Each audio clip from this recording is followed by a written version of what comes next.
Hi, it's Patrick. In this video, I'm going to show you or talk more about the Scavenger Hunt project. So Scavenger Hunt is essentially an instructional activity where you basically guide students through an activity focused on a specific topic. So for this, you're going to actually investigate copyright, plagiarism, any kind of related topic with that, and then you're going to basically create a scavenger hunt with this. So in the example you can see here, it basically goes through copyright basics, and it basically has a series of questions down here under the instructions, and then it tells students to go off to these places and read more, learn more, so that they can answer the following questions. Now in this case it has, if you look at an answer key on the second page. You could also do this with a Google form or something where students have to then basically go read certain articles or certain blogs, web pages, you name it, and then come back and answer the questions. So scavenger hunt is a real basic idea, but in this activity we want you to take time learning about not only copyright, fair use, plagiarism, which are all important things for educational and technology professionals, but we also want you to have some more experience designing an instructional website, and more importantly, learning how to create a scavenger hunt type of activity. So with that, I'm going to jump in Dreamweaver. We're going to create something like this. Your personal scavenger hunt should not be exactly like this. Rather, this is a model to show you how to do something like this. First thing I'm going to do is I'm going to jump down into Dreamweaver. I'm going to go to File, New. I'm going to make sure HTML5 is selected and hit Create. And the first thing I'm going to do is save. I'm going to call this Scavenger. Now I'm going to save this in my websites folder, specifically in my EDTECH 2 folder and in my 502 folder. So by now you should be regularly looking at your local files over here on the file panel, and you should see something like this. You should see your 502 page, your plain 502 page, which you started with. Then you should see accessibility and etiquette and the scavenger hunt. You should see what any images you have as well as the styles folder. File management and folder management is really important to being successful at creating websites, specifically with Dreamweaver. So over here I'm going to be in design view, and the first thing I'm going to do is I'm going to go down here under document title, and the property inspector I'm going to say copyright. I've showed you in previous videos how to do certain things to structure your page. Right now I'm going to build on that, and I'm going to set up basically, if we look at the example, I'm going to create a container, then I'm going to create a header tag, and a side tag, a section, and a footer.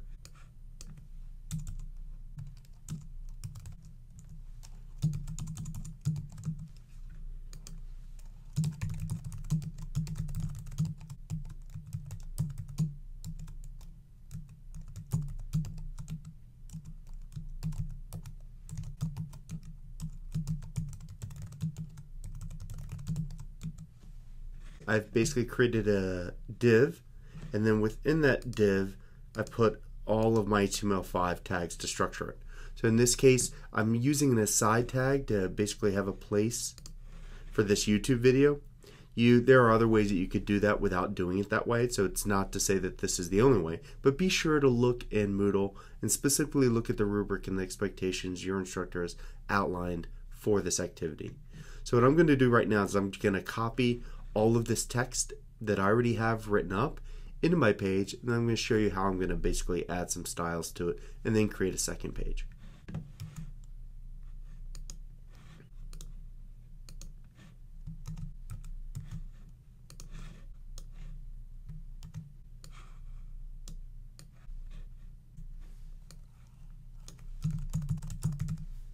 I'm going to now add some headings, so I'm going to add an H1, then an H2, and then an H3 for each of the hunt questions. I'm going to make sure HTML is selected. It's my H2. Now what often happens is when I copied that over, didn't put a closing paragraph tag.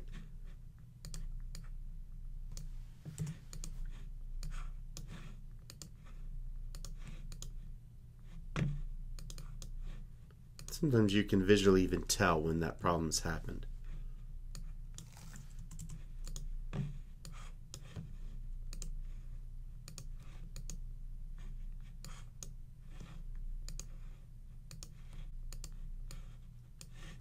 I'm going to make this an unordered list, add some bullets there.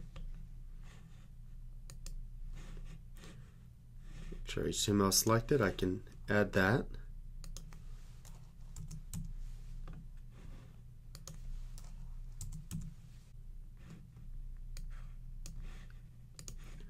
Make the instructions bold too. I'm going to make each one of these links active.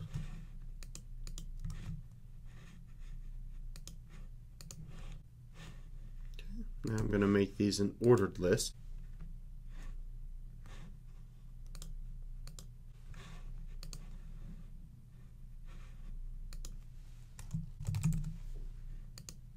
Okay, now everything is a basic functioning website except for the YouTube video. So in this case, I'm going to go to this YouTube video. I'm going to go down to Share, Embed. I'm going to copy this embed code. So with embed code, what you do is you go over to the HTML side, code view, right, or the code side that is, and you just copy that in. Now the frame border can actually give you some problems, so I'm going to get rid of that for now. All right, so we'll work on fixing this later, or testing it and making sure everything looks right. But for now, what we're going to do is we're just going to jump in and add some CSS. Click on the CSS designer and click the plus sign, create a new. I'm going to browse. I want to make sure I'm in my styles folder. I'm going to call this Scavenger. So it's called scavenger.css. And then I'm going to go down here and I'm going to start with my body tag. So I'm going to make sure I click on Scavenger, plus sign.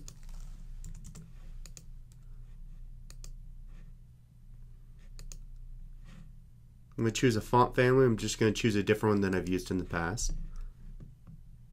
Actually, what I'll do is I'm going to change it up. I'm going to use a certain font family for my body text, but then I'll use a different one for my headings. Font's 100%.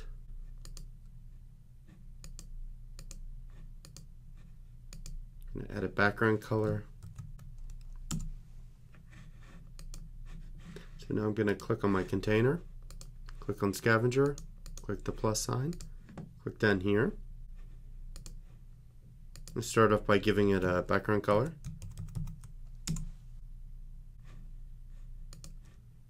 And give a width. And so you can always, instead of doing something such as 960 pixels, right, you could use M measurement. So I could say 46 M. I'm going to go down, I'm going to give it an auto left and right.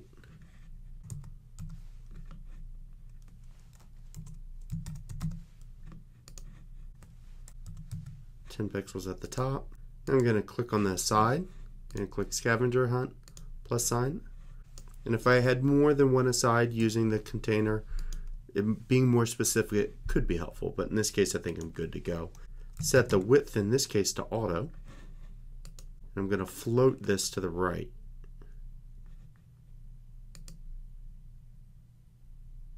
I'm going to then clear it to the right to shift everything under it. And then I'm going to basically add some padding to this. And do it on the left and the right.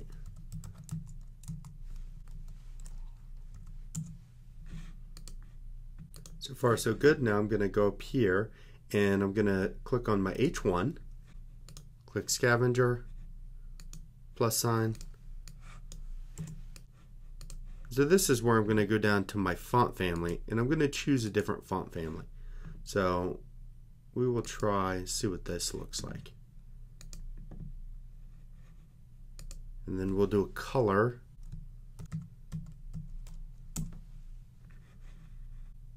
So one of the things that you want to try to play around with sometimes is having a real clear heading on your website. But then when you have a colon, that's often a great time for that subheading to do something different with that. So I could, right, put that on a different line and I could use a different font. Now there are a few ways that you could do this. I could just put this subtitle in a span tag and create a class, especially if I was going to use it more than once, right? But this might be a case where you could even use some inline CSS. So I could type style And then in here, this is basically where I could change this font to something else. So I could say font family, see what this looks like. I want to put that curly bracelet or that semicolon at the end, and just like that I can see what that looks like. Now that might not be exactly what I want to do, right? But the idea is to play with this, because you could, this all lowercase,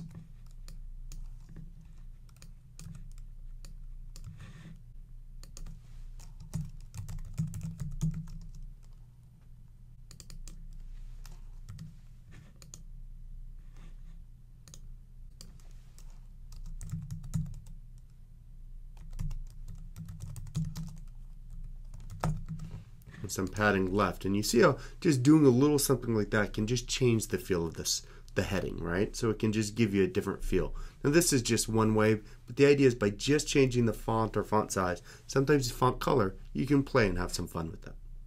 So now we're gonna do the H2, click on Scavenger,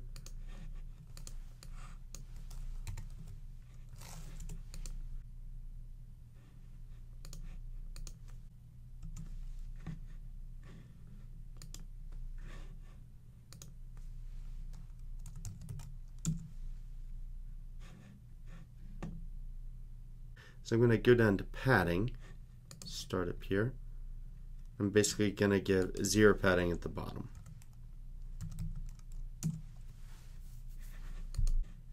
Then I'm going to go on my paragraph tag.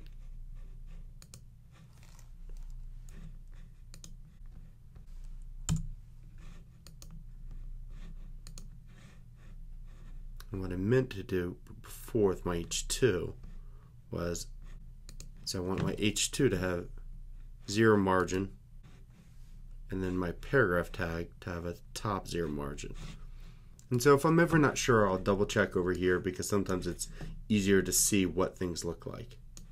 All right, padding top, that's fine, that works. And then this I want to change to actually margin, not. And so what it did is it just improved that proximity. And sometimes what I'll do is I'll have a little more white space, because this heading is for everything that follows. But then down here, this is where I'm going to do that same thing, right, with my H3 tag, where I want to go down and give a margin under it of 0, right, to tighten up that chunking. On that H3, I can give a top margin to basically help separate that space, right? So it's basically going to add a little bit more on that top. So if 5 doesn't do it, you can play with 10 and you can kind of see what it looks like. So right now, let's save all and let's preview. Okay, so there's definitely something going on there. The container itself looks like it could use some padding. Notice how it's nice and tight. So let's take a look at that. And so I could go back over here. I could click on Scavenger and go to container. But I could also just go over here and add a new line, colon, 10 pixels, semicolon. A nice difference all the way around. The top arguably doesn't need quite that much, so I could play with that if I wanted to. I could also play with the margin around the H1 if I wanted to.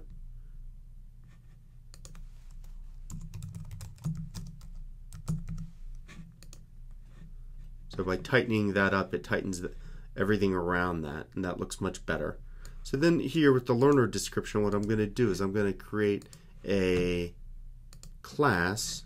Let me hit cancel, Scavenger. And here, I'm going to click the plus sign, and I'm going to type learner.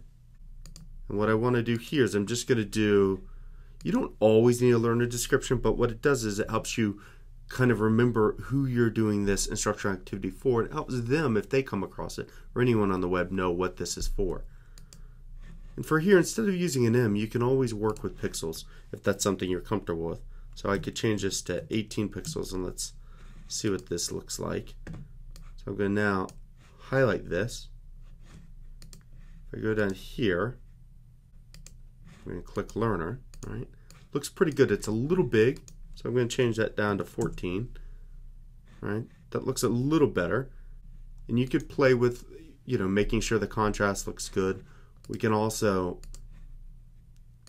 preview this in live if we want to get a glimpse of what it looks like. We definitely need some spacing above there. So I can go down here and I can just add a margin top.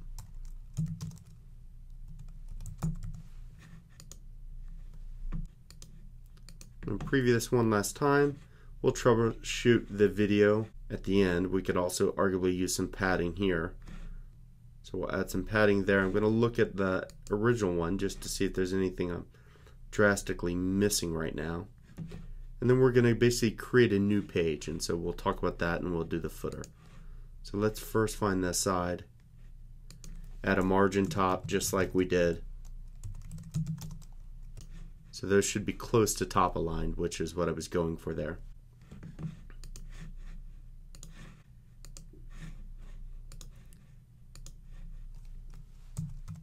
Add my footer. As always, I'm going to center align it. Let's play with doing something different. Background color.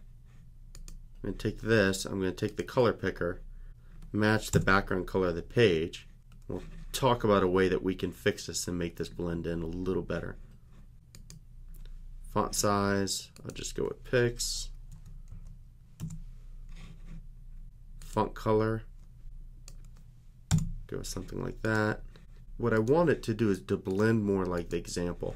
So rather than being this separate area like this, and that's because of this padding that basically was added to the container, I'm going to basically get rid of this padding, and I'm going to instead add this padding to this section, which we haven't added yet.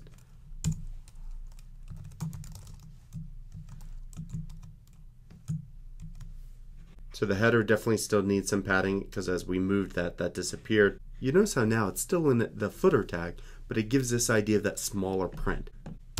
So I'm going to add header, and I'm just hand coding this again. When you're hand coding, just be very careful about looking for the curly braces and the semicolons. Two other things I might do is the copyright basic up here. I might play with adding a drop shadow. So if I go down here, be aware that you have some CSS3 things where you could play with something like this. Let's see if that... Right, so you can see what that looks like. Now that's obviously a little too intense, right? So we can play with, well, what does one look like? Right? Better, you might even play with what does a lighter color look like. You could even play with making sure that you don't have the drop shadow if you want, with basically the subtitle. But for now, let's leave that as is. Let's wrap this up. We're going to do a couple more things here. First thing we're going to do is take a look at this YouTube video. And so looking at the source code right now, looks like it's missing the HTTP colon. Okay, that looks good. This looks good. I'm going to basically add my HTML badges, validation badges that is, and then we're going to create the new page right after it. I'm going to go back to design view, which is the way I like to work. Put my cursor in front of my copyright, and I'm going to insert my images.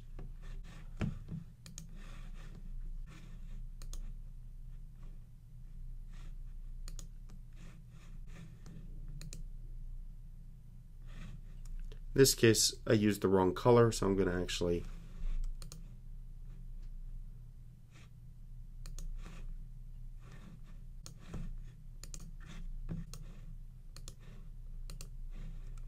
before I create the next page, I'm going to validate. No errors, that looks good. So I'm going to do this, I'm just going to do a save as, and I'll call this answer. So my document title can stay the same, but what I want to do up here, and I can change this to something else, but I'm going to delete all of that text. And so what I'm going to do is I'm going to change this to an H1 tag, because it's the biggest. Let's try that again.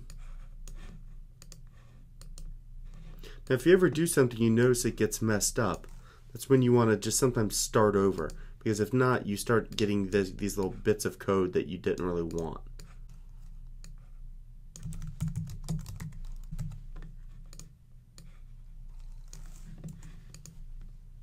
So you notice I can jump back down here and I can double check and see. And so really what I meant is I really want this actually to be an H2 because I already have the H1 up here. That's what I wanted. So what I'm going to do now is I'm going to get my text from my answer key, so an example, and I'm going to add my answers to it.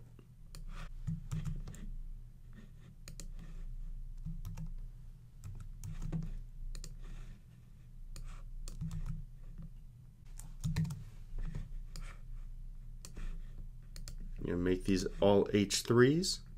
You notice how it's still using the same styles from the other page.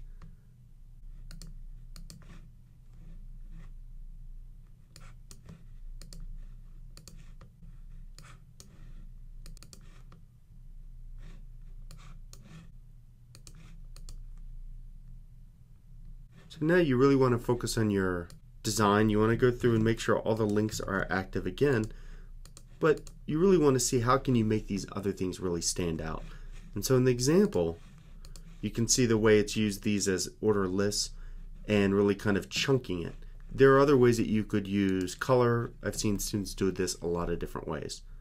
And so, be creative, have fun with it, but be sure to apply design principles.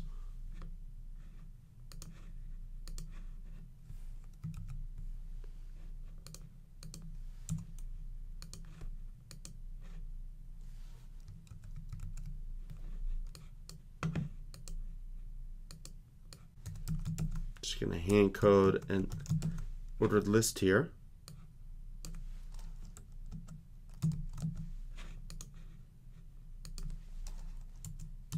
Just helps me speed up some of this.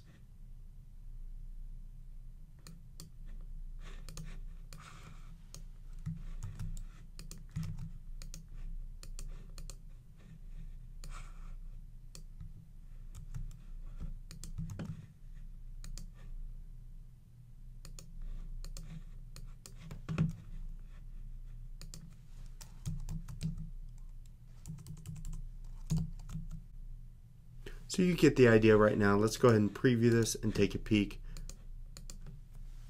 So that I continue chunking this out, making sure it's useful, it makes sense to students. And then down here what I would do is I would basically make this active to go back to the other page. Alright, so I'd get rid of answer key and then my back, I can hit this folder and I can go back to the Scavenger page. Much the same way, if I go to the Scavenger one, I want to make sure that this is linking to my answer page. I'm going to save all and I'm going to preview to make sure those links work.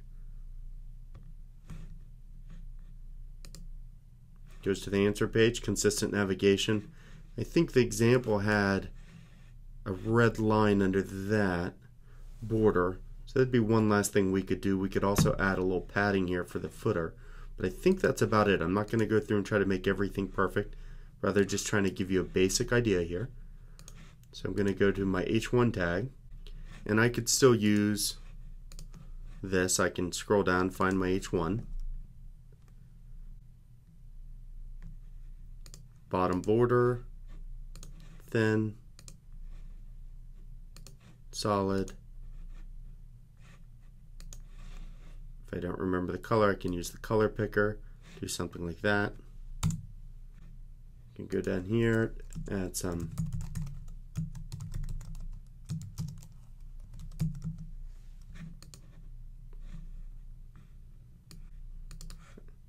sometimes when you get going, you're not paying attention to what you're doing, you do it in the wrong place. So it's important to pay attention.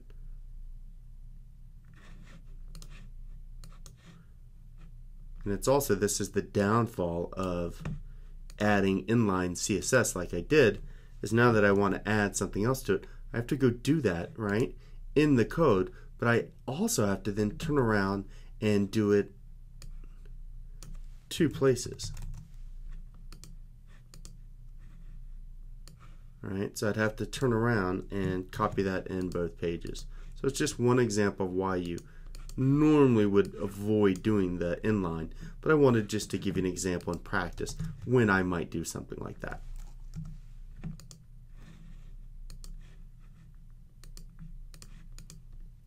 The last thing I said was the footer.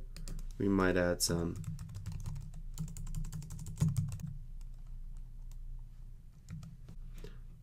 So I'm going to save all. I'm going to validate on this page too. Okay, so it definitely gave me a couple errors that I'm going to figure out. So line 28.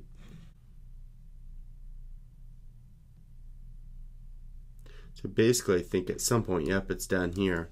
It had put the closing part, and so it was upset about that. So let's save all and validate once more. So it's still giving me one more error at 28. It doesn't like that extra p tag that doesn't need to be there. Okay, no errors. So the last thing I always would do, especially with a multi-page site, is I'd go through, I'd test all my links, I'd spell check, I'd make sure everything works right, all my links work right, and then I would upload it and I would revalidate and then add the links to this. And that would be your final steps. One thing to keep in mind too is we have this answer key at the bottom. You could always use a navigation tag and do a navigation up top. So that would be another way to handle a multi-level site or multi-page site. But in this case, because it's just 2 pages, often you can get away with doing something like this, but we still have that consistent heading that reminds the user they're at the same site. Have fun with this. Feel free to, jump away from the script, use a Google form, do a lot of different things, explore anything related to copyright, fair use, plagiarism, you name it. Thanks.